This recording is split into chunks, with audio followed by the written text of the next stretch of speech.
ناظرین، آج ہم افغانستان سے متعلق تاریخ پہ ایک نظر دہراتے ہیں، اور یہ جواب ان لوگوں کے لیے ہے۔ دو طرح کے لوگ ہیں۔ ایک تو وہ لوگ ہیں جو یہ کہتے ہیں کہ پاکستان اور افغانستان جو ہیں وہ اسلامی برادر ملک ہیں اور ہمسائے ہیں، اور پاکستان کو اپنے ہمسائے کے ساتھ مل کے اور برادر ملک کے ساتھ مل کے چلنا چاہیے ہے، اور اس سے جنگ نہیں کرنی چاہیے، اور یہ کہ یہ دوسری اور ہم نے غلط کیا ہے۔ تو میں اس میں آپ کو یہ بتاؤں گا کہ کیا پاکستان نے یہ جو کیا ہے یہ واقعی غلط کیا ہے، اور افغانستان جو ہے وہ ہمیشہ ہمارے ساتھ بہت اچھا رہا ہے یا نہیں رہا ہے۔ اس کی میں آپ کو ہسٹری سے آپ کو حوالے دوں گا۔ اور دوسری یہ ان لوگوں کے لیے ہے جو یہ کہتے ہیں کہ افغان بڑے بہادر ہوتے ہیں، اور ان کی بہادری کے قصے بڑے مشہور ہیں اور معروف ہیں، اور کہا یہ جاتا ہے کہ یہ افغانستان جو ہے یہ کہا جاتا رہا ہے، اور اس میں کہنے والے بھی ہمارے جرنیل ہی تھے، حمید گل صاحب بھی اور اس طرح کے لوگ، کہ افغانستان جو ہے یہ عالمی طاقتوں کا قبرستان ہے اور یہاں پہ کبھی کوئی کامیابی نہیں ہوا، اور وہ خود بھی کہتے ہیں۔ اور انہوں نے تو اس بار تو انتہائی کر دی کہ چنگیز خان کا بھی نام لے دیا۔ تو تاریخ کیا کہتی ہے میں آپ کو بتاؤں گا، آپ اس پہ بے شک جا کے سرچ مار لیں۔ اگر میری کوئی غلطی ہوئی میری اس کی تصحیح کیجئے گا اور کمنٹس میں بتائیے گا کہ میں نے کتنا غلط کہا اور کتنا صحیح کہا ہے۔ تو سب سے پہلے تو ہم دیکھتے ہیں کہ پاکستان کے ساتھ افغانستان کے تعلقات کیسے رہے، اور اس کا جو آغاز ہے میں نور اللہ نوری کے اس بیان کو میں آپ کے سامنے پیش کرتا ہوں، اور اس کے بعد ہم آگے چلتے ہیں۔ نور اللہ نوری اس وقت یہ جو افغان رجیم ہے، افغان طالبان رجیم which is not گورنمنٹ، ہم اس کو گورنمنٹ نہیں مانتے افغانستان کی، وہ ایک علاقے پہ قابض لوگ ہیں، ان کا ایک وزیر ہے، اس کا نام ہے نور اللہ نوری۔ اس نے ایک بیان دیا ہے کہ یہ جو ڈیورنڈ لائن ہے یہ ہم تسلیم نہیں کرتے، یہ ایک خیالی لائن ہے، ہمارے لیے یہ کوئی تقسیم موجود نہیں ہے اور ہم اس کو نہیں مانتے، ہم تو اٹک تک اپنے آپ کو اپنا حصہ مانگتے ہیں۔ تو یہ ہے اصل میں کہانی اس سارے کے بیک گراؤنڈ میں۔ اب میں آپ کو اس سے آگے اس کہانی کو ضرور سمجھیں گے، یہ صرف آپ کے لیے ایک میں نے پیس آف تھاٹ دیا ہے کہ اس سے آگے اس کو ریلیٹ کرتے ہیں کہ ہوا کیا تاریخ میں۔ تاریخ یہ کہتی ہے کہ جب پاکستان کا قیام ہوا تو افغانستان نے ہمیں تسلیم نہیں کیا۔ اس وقت اقوام متحدہ میں افغانستان کا جو بھی سفیر تھا حسن عزیز، اس نے ہمیں ماننے سے انکار کر دیا۔ پھر 1947 میں بالکل قیام کے ساتھ ہی ہمارے ساتھ ان کی سرحدی جھڑپیں ہوئیں، اور یہ جو جھڑپیں ہیں یہ ظاہر ہے آج بھی جاری ہیں۔ 1949 میں افغانستان نے ایک دفعہ پھر یہ جو میں نور اللہ نوری کی بات کی ہے اس وقت سے ہی انہوں نے ڈیورنڈ لائن کو ماننے سے انکار کر دیا۔ انہوں نے کہا یہ تو انگریز ایک لائن کھینچ گیا، ہم نہیں مانتے اس کو۔ اور 1949 میں محمد ایجنسی پر انہوں نے بمباری کی ہے، ان کی فضائیہ نے، یہ پہلا مسلح تصادم تھا۔ پھر 1950 سے 61 کے درمیان ان علاقوں پہ فائرنگ ہوتی رہی۔ 1955 کا واقعہ یہ ہے کہ کابل میں پاکستانی سفارت خانے کو جلا دیا گیا، اور وہاں پہ پاکستان مظاہرے ہوئے اور کئی دن تک جاری رہے، اور پاکستان کی نہ صرف وہاں پہ سفارت خانے کو جلایا گیا، پاکستان کے پرچم کو نظر آتش کیا گیا۔ 1961 میں پاکستان کے سفارت خانے پر پھر حملہ ہوا، کونسل خانوں پر بھی حملہ ہوا، یعنی کہ جو دوسرے شہروں میں تھے ان پر بھی حملہ ہوا، اور ہمارے ساتھ انہوں نے تعلقات ختم کر دیے۔ 1963 میں یہ ایران نے پھر ہمارے تعلقات ان سے بحال کرائے۔ اچھا جی، اب 1955-61 میں نے آپ کو بتایا ہے، اور 1973-75 میں داؤد خان کا دور ہے، تو اس میں بھی انہوں نے ہم پہ ایک الزام لگایا کہ ہم کوئی مداخلت کر رہے ہیں، اور انہوں نے وہاں پہ دوبارہ سے سرحدی جھڑپیں شروع کر دیں۔ 1979-99 تک انہوں نے باقاعدہ وہاں پہ باڑہ، پارا چنار اور چترال پر روسی فوج کے ساتھ مل کے افغان فوج نے ہم پہ بمباری کی اور طیاروں سے حملہ کیا.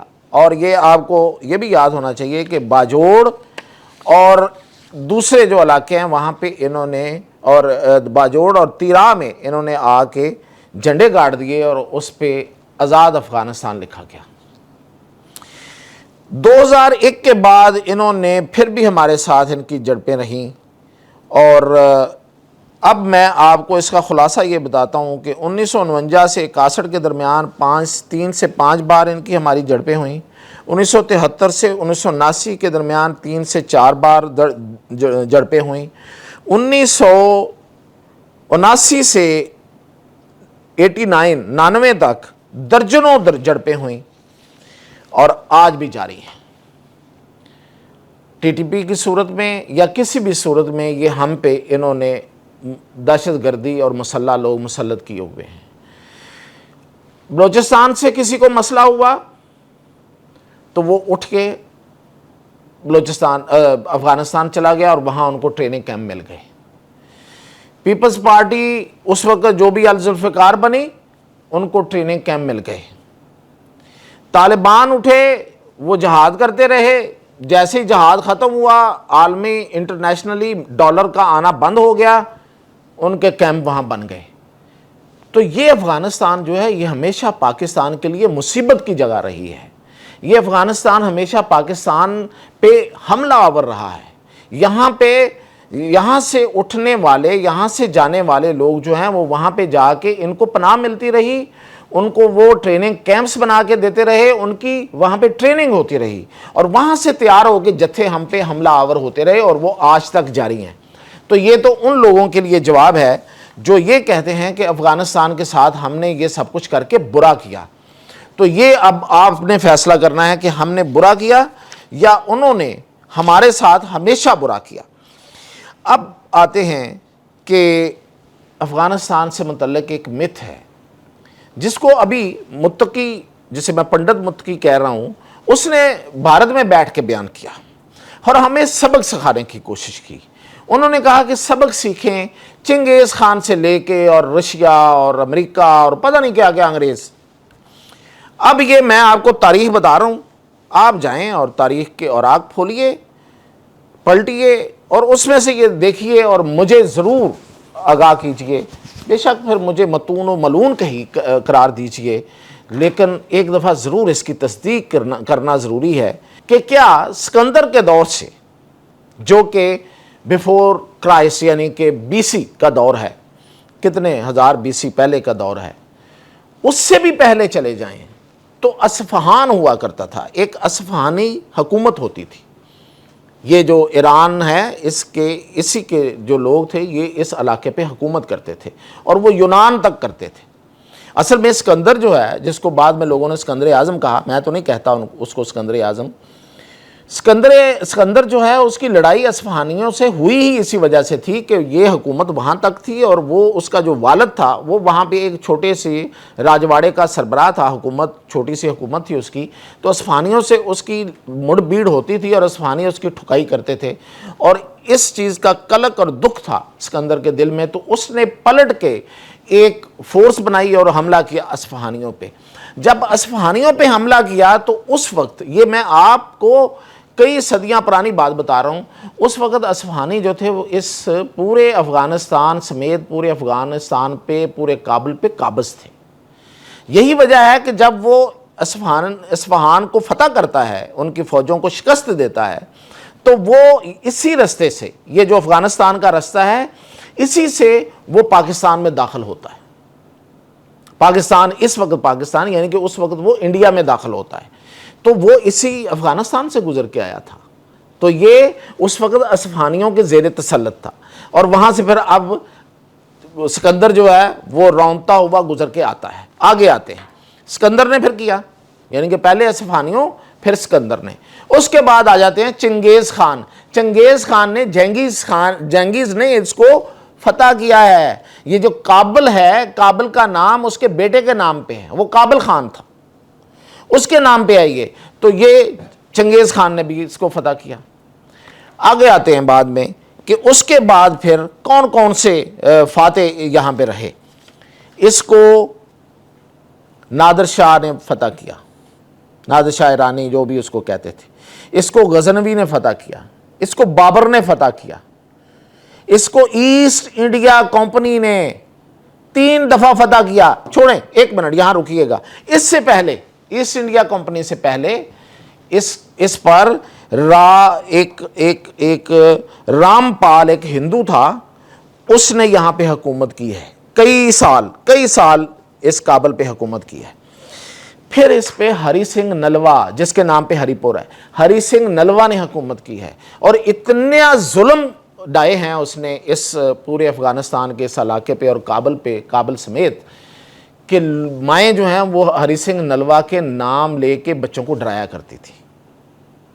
اور پھر اس کے بعد میں نے جیسے بتایا ایسٹ انڈیا کمپنی نے اس کو فتح کیا ہے. اب یہ جو احمد شاہ ابدالی کا نام لیتے ہیں نا، اس کی بھی تھوڑی سی تاریخ میں تصحیح ضروری ہے. احمد شاہ ابدالی جو تھا، اس نے جب مرہٹوں سے لڑائی کی ہے، تو اب آپ دیکھ رہے ہوں گے، میں دکھا رہا ہوں اس میں کہ مرہٹوں کی حکومت کتنی بڑی تھی. کیا اتنی بڑی حکومت کو ایک احمد شاہ ابدالی شکست دے سکتا تھا؟ ایسا نہیں تھا. اصل میں اس وقت احمد شاہ ابدالی کی جو ساتھ دے رہی تھی وہ ایسٹ انڈیا کمپنی، انگریز اس کا ساتھ دے رہا تھا.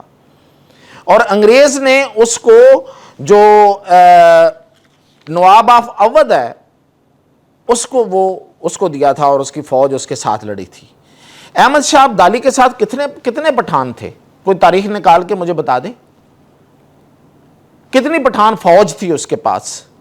اس کے ساتھ تو نواب آف اودھ کی فوج تھی، اس کے ساتھ تو قزل باشوں کی فوج تھی، اس کے ساتھ تو بلوچوں کی فوج تھی، اور پھر کچھ پنجابی بھی تھے. ان ساری کے علاوہ انگریز تھے، ایسٹ انڈیا کمپنی تھی. انہوں نے مل کے پانی پت میں مرہٹوں کو شکست دلوائی. مرہٹوں کو شکست نہیں ہو رہی تھی. اور پھر آپ کو یاد ہونا چاہیے کہ احمد شاہ ابدالی جو ہے وہ سکھوں سے زخم کھا کے، یعنی کہ جاٹوں سے، وہ مرہٹے بھی جاٹ ہی تھے، ان سے زخم کھا کے وہ مرا ہے. انہی زخموں کی وجہ سے وہ مرا ہے. تو یہ ہے اصل میں تاریخ، اور جو ہمیں بتائی جاتی ہے. اور پھر یہ قندھار جو ہے، یہ بیسیکلی گندارا تھا. بدھسٹ نے یہاں پہ حکومت کی ہے قندھار کے اوپر. اور کیا مطلب آپ کو بتاؤں، یہ کبھی ایک علاقہ رہا ہی نہیں ہے. یہ جو افغانستان ہے یہ کبھی ایک علاقہ نہیں رہا، یہ مختلف علاقے تھے، مختلف ان کی اپنی حکومتیں تھیں. مزار شریف کی ہسٹری کے بارے میں بھی لوگوں کو پتا ہے کہ کیا ہے، وہ کتنا ان افغانوں اور ان کا ہے. اور وہاں پہ ایک وہ بھی ہے، اس کے حوالے سے بھی ایک متھ ہے. پھر یہ کہ یہ جو افغان ہیں ان کے بارے میں تو دنیا کو پتہ ہی نہیں تھا. یہ تو ایسٹ انڈیا کمپنی نے آگے ان کو ڈسکور کیا، سو کالڈ مطلب ڈسکور کیا یا ان کو بنایا، ان کی تاریخ بنائی، ان کے شجرے لکھے، رابنسن نے ان کے شجرے لکھے. تو یہ ہے اصل میں تاریخ سے منہ موڑ کے متس پہ زندہ رہنا اور متس کے ذریعے لوگوں کے ذہنوں کو فتح کرنا. یہ آج کے دور میں نہیں ہو سکتا. یہ ٹھیک ہے ماضی میں رہا ہے، اور عجیب و غریب محاورے مشہور ہوئے، عجیب و غریب ان کے بارے میں جو باتیں جو تھیں وہ مشہور ہوئیں. لیکن آج پردے اٹھنے کا دور ہے، لوگوں کو ہر چیز کا پتہ ہے. سوشل میڈیا کے بہت سے نقصانات ہیں، کچھ فوائد بھی ہیں، اور ان میں یہ فائدہ ایک یہ بھی ہے کہ چیزیں چھپی نہیں رہتی. تو یہ ہے اصل میں جو تاریخ جو کہتی ہے. اور جو متس ہیں وہ تو اچھا، اب وہ متس جو ہیں وہ عملاً مٹنے کا وقت آ گیا ہے.